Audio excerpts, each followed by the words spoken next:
The judge leading the investigation into the assassination of Haitian President Jovenel Moïse has stepped down. He announced the move just one day after his clerk was murdered. The judge explained he was resigning from the case for, quote, personal reasons. Joining us now to weigh in on the implications is English language editor for Haiti Liberté, Kim Ives. Kim, welcome back.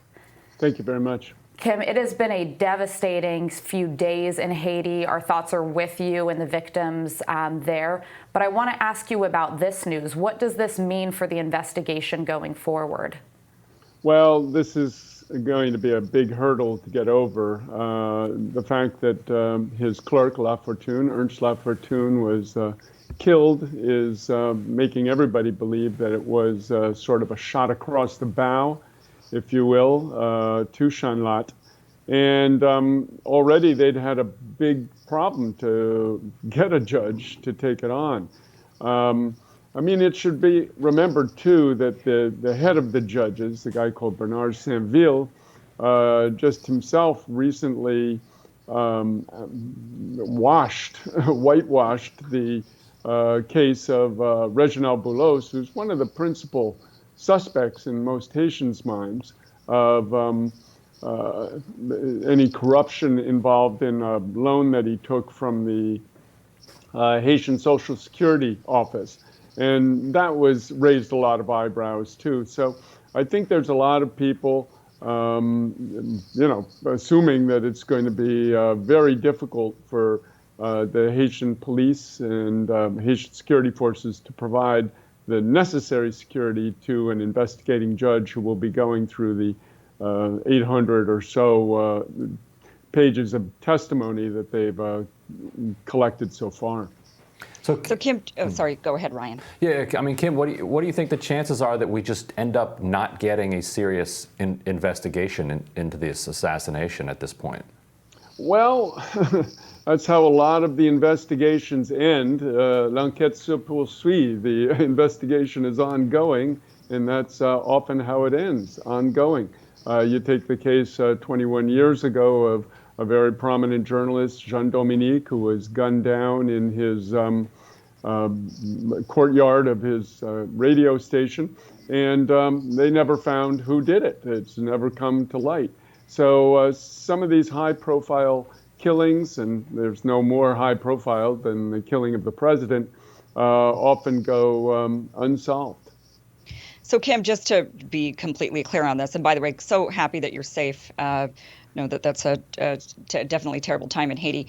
But so the clerk was murdered, and are we thinking that the clerk was murdered as in retaliation, and that this is why the judge stepped down because he's worried about their life? I mean, is that what's happened here? Yeah, it looks like he may have. I mean, he said that it was because he wasn't getting enough resources to do his job, and that it was for personal reasons. Now, that may mean he felt that he didn't have a robust enough security detail, or that they weren't giving him, other necessary protection.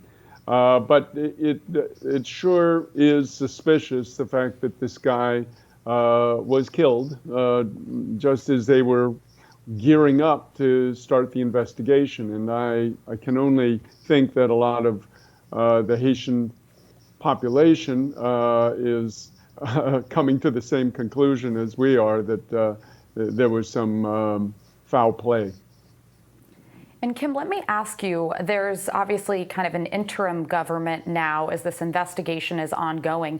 How is that holding? What do you foresee as the political future of Haiti? Well, everything is now going into some kind of holding pattern. They had moved the elections that were supposed to be taking place in September back to November. This government is saying, listen, we're just doing one thing, elections. We're not doing anything else. There's a push by civil society and a number of political parties to make a longer-term interim government that would have a program for various reforms to stabilize the country. So we're not doing elections on a rushed basis like the U.S. wants. And that's what the main thing the U.S. wants. That's the primary window dressing they want in place, is an election. So now that's been pushed back. Had been pushed back to November. Now it's pushed back indefinitely. And the government is calling for unity in the face of the earthquake and for everybody to pull together and stop fighting. So, their situation, I mean, the one word you hear everybody in Haiti saying every time is the situation is very fragile. Fragile, fragile, fragile. That's the operative word in Haiti today. Where that 7.2 magnitude earthquake killed at least nearly 1,300 people, with many more still missing.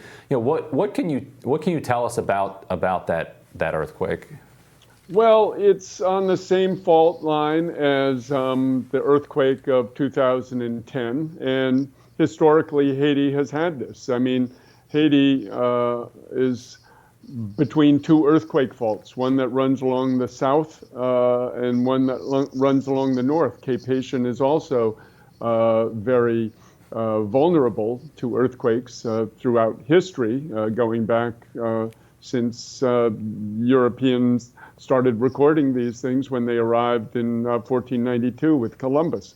The summer is a bad time for it to happen because there's a lot of what they call patron saint festivals in the cities, diaspora, vacationers coming back, going to their homes in towns like Okai, which was one of the worst hit on the southern end of Haiti. And Cape Haitian has just canceled their patronal saint festival in the aftermath of that earthquake. So all we can say is this death toll, it's going to go up. We have to watch out for death toll inflation. Originally, the Haitian government had kind of picked a number out of the air back in 2010 to say there was 316,000 people, 316,000 people who died in that earthquake in January 12, 2010. And the actual figure was somewhere between 45,000 and 85,000, later forensic calculations determined. So the reason these get inflated is the NGOs, which start to swarm on Haiti. You have to remember the humanitarian disaster economy is the 8th largest in the world. They come in and, there's big money to be made, vultures, as the WikiLeaks cables told us a decade ago. It's a gold rush, as the U.S. ambassador said. So we have to watch for death toll inflation in this period. That's pretty foul, yeah. But you're right. That is and not just 8th biggest in the world, but in Haiti, one of the driving sectors of the economy. How will this intersect with the politics that are unfolding in the wake of Moïse's assassination, and particularly as you're seeing some of these criminal organizations mutate. I don't mean to mutate negatively. Mutate, into sort of revolutionary organizations on the ground. You're seeing a lot of gangs become more politically active as the government vacuum kind of creates space for them to start creating security and delivering services. How will the earthquake intersect with those politics? Well, you're right. What's happening is the central government sort of dissolves and becomes weaker and weaker. Local power structures begin to grow. One that has been historically the case in the Republic of the NGOs, as Haiti is sometimes called, is, of course, the NGOs. And, we will see more and more, especially in the aftermath of the earthquake, NGO leaders and officials giving the reports and telling what's going on, particularly in the south, which is the southern peninsula is what has been hit most severely by this earthquake. But in addition, you have, as you mentioned, these organizations growing in Haiti's shanty towns, which are the most forgotten, the most neglected areas of Haiti and populations of Haiti. And they have been clamoring essentially for the providing of services, schools, hospitals, roads, internet, electricity, sanitation, etc.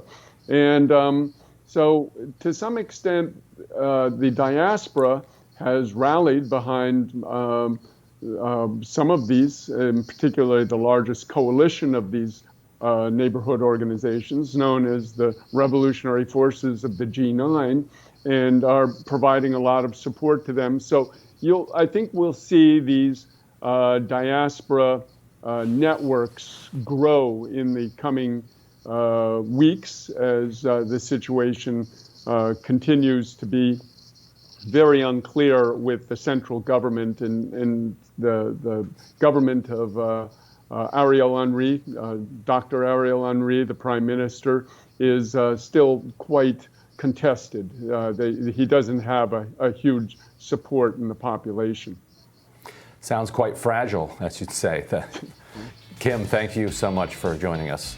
And stay safe. Thank you. Thanks, Kim. Yep. And we'll have more Rising for you right after this.